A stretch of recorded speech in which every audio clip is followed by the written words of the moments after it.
పెద్దపల్లి జిల్లా కేంద్రంలో తీవ్ర ఉద్రిక్తత చోటు చేసుకుంది.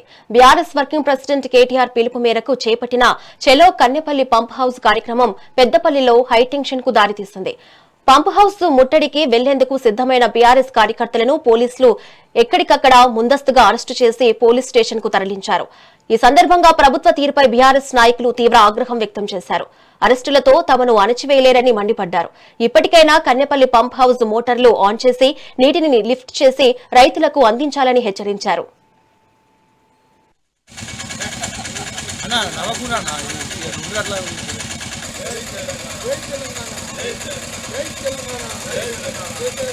భాగమైనటువంటి కన్నపల్లి పంప్ హౌస్ను సందర్శించడానికి ఈరోజు బీఆర్ఎస్ పార్టీ రాష్ట్ర వర్కింగ్ ప్రెసిడెంట్ శ్రీ కేటీఆర్ గారు వెళ్తున్న సందర్భంగా వారి పర్యటనను అడ్డుకోవడానికి మమ్మల్ని అందరినీ కూడా పెద్దపల్లి నియోజకవర్గంలో ఉన్నటువంటి బీఆర్ఎస్ శ్రేణులన్నింటినీ కూడా ఎక్కడికక్కడ ప్రభుత్వము పోలీసులచే నిలువరింపజేస్తుంది.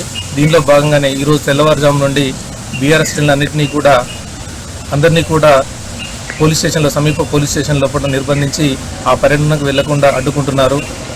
కాళేశ్వరం ప్రాజెక్టు పై దుష్ప్రచారం చేస్తున్నటువంటి ఈ ప్రభుత్వము కన్నెపల్లి పంప్ హౌస్ మోటార్లు ఆన్ చేస్తే రైతాంగానికి ఎంతో ప్రయోజనం ఉంటుంది.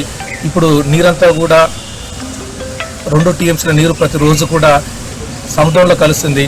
దీన్ని అడ్డుకోవడానికి ఈ నీటిని ఎత్తిపోసే భాగంగా కన్నెపల్లి పంప్ హౌస్ మోటార్లను ఆన్ చేయాలని బీఆర్ఎస్ పార్టీ డిమాండ్ చేస్తుంది. ఈ పర్యటనను అడ్డుకోవడానికి ప్రభుత్వం అడుగడుగున అడ్డంకాలు సృష్టిస్తుంది. ఈ ప్రభుత్వం రైతుల పట్ల వివక్ష చూపుతుందనడానికి ఇది మరొక నిదర్శనం.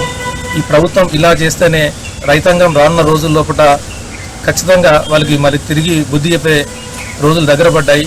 ప్రభుత్వం ఇప్పటికైనా కూడా కన్నెపల్లిలోని మోటార్లను ఆన్ చేసి రైతాంగానికి సాగునీటిని అందించాలని బీఆర్ఎస్ పార్టీ పక్షాన మేము డిమాండ్ చేస్తున్నాం.